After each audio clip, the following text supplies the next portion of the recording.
See these hummingbirds having so much fun? Well, let me tell you something. You don't need any sun. You don't need any solar. You don't need an electrical plug. You don't even need to be crafty. All you need to do is set it up. And this is how you're going to find out how you can bring in the hummingbirds and other birds too to your garden, yard, or patio. Hi, it's Robbie from Southern California, and you know me. I'm the one that feeds thousands of hummingbirds, but I also make tons of different types of fountains, most of which are solar. Well, you need the sun. But what about when it's shady? What about when it's raining? What about when it's cloudy? Well, we're going to get into that on how you can set one up, and you don't even have to make it. Today, I'm going to do something I have never done before. I'm going to show you how you can get a fountain and have it ready to go by just setting it up, putting water in it. I know so many of you have come to me and begged me, I'll pay you to make me a fountain. Well, here is the way you can do it the way you want, and it's totally portable. You can put it anywhere you want. You don't need the sun. It doesn't matter. Put it under your patio. Put it in the shade. Put it where you sit and will enjoy it. Let's get right into what we're going to do and how wonderful it works and what we can do with it. Well, you know what? There is so much we're going to be able to do with this that I'm going to just touch on this today, and I'm going to be coming back and showing you so much more. But the best thing is, it's not a DIY. All you have to think about is how you're going to set it up. Oh my gosh, I've got to get into this because I've got to get more out around here because my birds have been loving it. That doesn't mean I'm not going to make other ones, but this is going to be the perfect fountain for anybody. So as I was saying, there's a lot of you that simply don't do craft work. Well, let me show you this. This is a pet drinking fountain designed for dogs and cats. Nobody's using it for the outdoors for the wild birds, which it's wonderful. It's perfect to use. It's safe. Well, we can use it as is, and I'll show you a couple tricks that you may need to do to entice the birds. But we can get into so much more, which we'll get into on another video. But today I'm going to give you the basics on how to make it look cute, how to bring in the birds, and how you can get started bringing in wild birds so easy and so cheap, and you don't even have to make anything or look for a bowl or anything. I love these so much that I've already set up a couple of them, and I'm trying different types, and I'm going to be showing you how we can use them. So we're going to go over how to set up your pet drinking fountain, which we of course are going to use for nature, birds, wildlife. It really only will take you a few minutes. It's so self-explanatory, but you know, we always want to take a peek and see what's inside and what these items come with. It's very basic, and I absolutely love this. You're going to go crazy about this. Remember, if it's good for pets, it's most certainly good for wildlife and the birds that are coming. Here it is on this model. They're all basically the same, and we'll go over different models as time goes on. Today we're going to show this one. 2 trays. I'll tell you something. You could use 1 tray only if you really wanted to. Now this is the top where the water is just going to drizzle down. Is that beautiful? And again, we'll go more into how to set this up for the birds. Now it comes with a lot of other things, filters. I'm going to tell you I'm not using the filters at all. You want to, you can, but it's going to be a waste of money if you're going to start replacing it. We don't need it. You know I don't set them up in the fountains that I set up. Now here's the most important thing on this fountain. It has to be USB. Now look at this container. See how you slide this through? You know how I usually make a notch and have to fiddle with the wire? There's no fiddling. It literally is going to just stick on the bottom with suction cups, and you want the light. This particular one has a light facing the window. If it doesn't, well, it won't go in the other way. It's designed that way. There it is. Now you just put the whole thing back together. You're going to put your little spout on the top, and now we plug it in. If you buy one that does not have the USB, it's not going to work for us. Keep that in mind. Here, I'm showing you how we just fill it with water. Don't go to the very top or the water will go out of that hole where they made for the cord, which was just genius on that. Now we just put it together, and now we're going to plug it into a USB power bank, like we charge up our phones, and that is it. Look at this. We now have a fountain that we can put anywhere, sun or shade, set it anywhere you want, and I'll show you how we're going to take care of the power bank even if it's raining.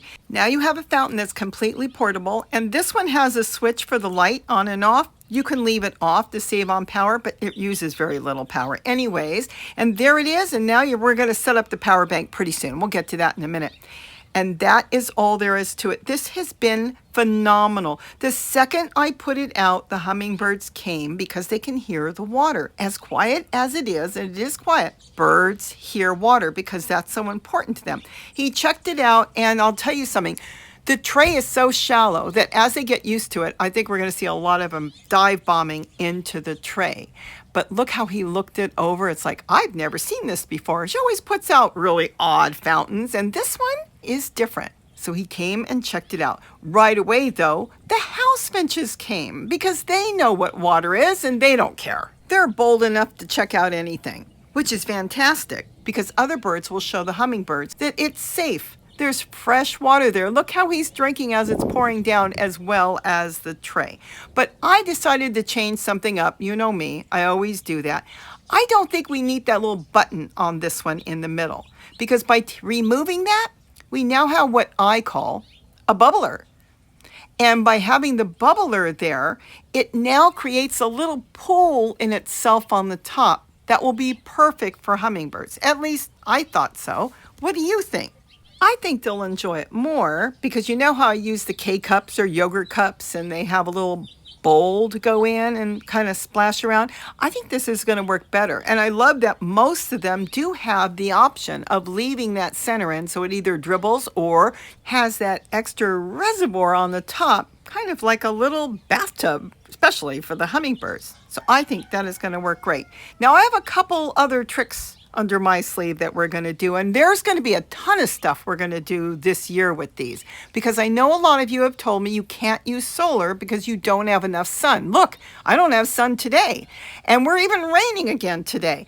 So this has worked out great because they need to bathe, rain or shine. But we're going to do one thing right now that has added more comfort for the hummingbirds, and then I'm going to do one more thing towards the end because I think you'll get a kick out of it, because there's a lot more things we can do with this wonderful pet fountain, and as time goes on I think we're really going to deck it out. But let's do a couple things that will be beneficial for the hummingbirds and the other one that will be beneficial for us. So let's get right into that now.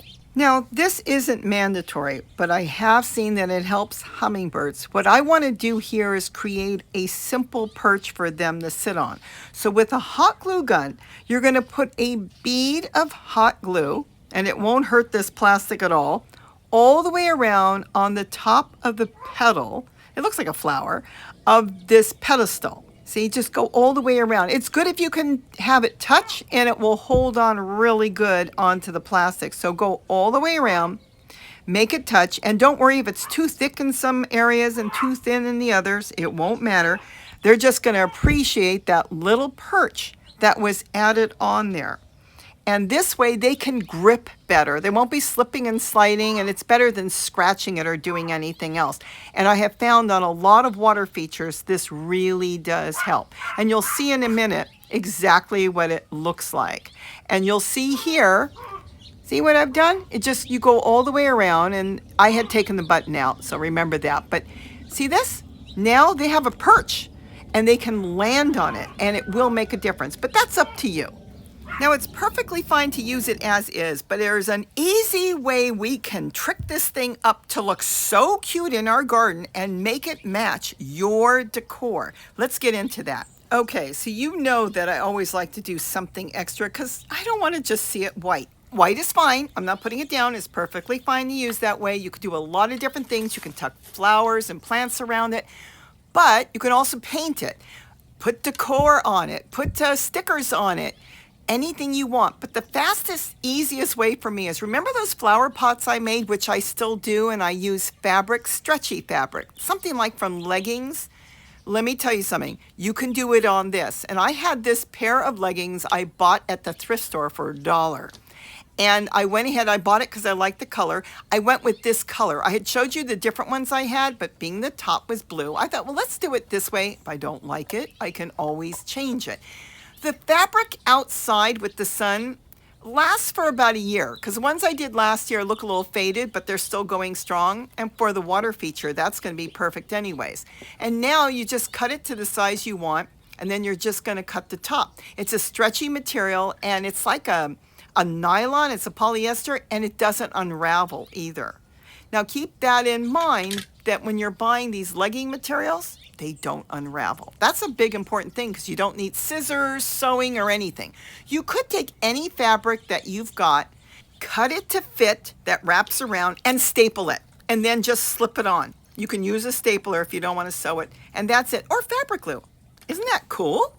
Use your imagination. There's so many things you can do. Now you just kind of tuck the fabric a little bit down, so this way when you have the blue tray on the top, the water will run from the blue tray into the middle reservoir and then down into the base of the reservoir. And now the hummingbirds will come to it. Look at this.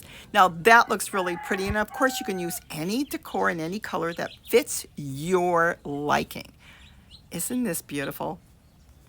So as I said, you can't get easier than this. You pull it out of the box, you rinse it and wash it, put it together. Don't bother with the filters. It's a waste of money for us. Wash it and dump the water out and rinse it when you think it's dirty. It was suggested on one of the instructions every 2 weeks, but we could do it every 1 to 2 weeks.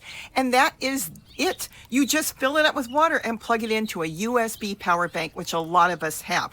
I would suggest to get the one that's called 20,000. It's been running for me for 4 days and 4 nights, and that's including I have a camera on it.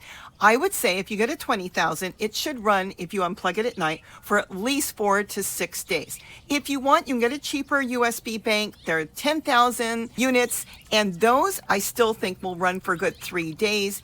Get 2 if you can, so you have one charged, ready to go, and swap it out. Your birds are going to appreciate it. This has been just great. You know, we use that for emergencies anyways, when the power goes out or you're going somewhere and your battery might run out on your phone. It has multiple uses. That's why a lot of us have it already. This has been great because it runs day and night. I've been leaving it run at night, and it's brought in a lot of unusual birds because they hear the water before I get up and they take a bath. Some of these hummingbirds have been taking a bath at 6:30 in the morning because I've left it. But that is up to you. Make sure that the USB power bank, and if it's got an on and off switch, are covered and protected from the elements. I would put that in a plastic bag, wrap it, and point it down the plastic opening of the bag. This way, if it rains, it's not going to get inside. I also use a pencil box that I made. I used that in another video, and that's been working well. Once you've got that all covered, it's good to go, and you can sit it anywhere you want.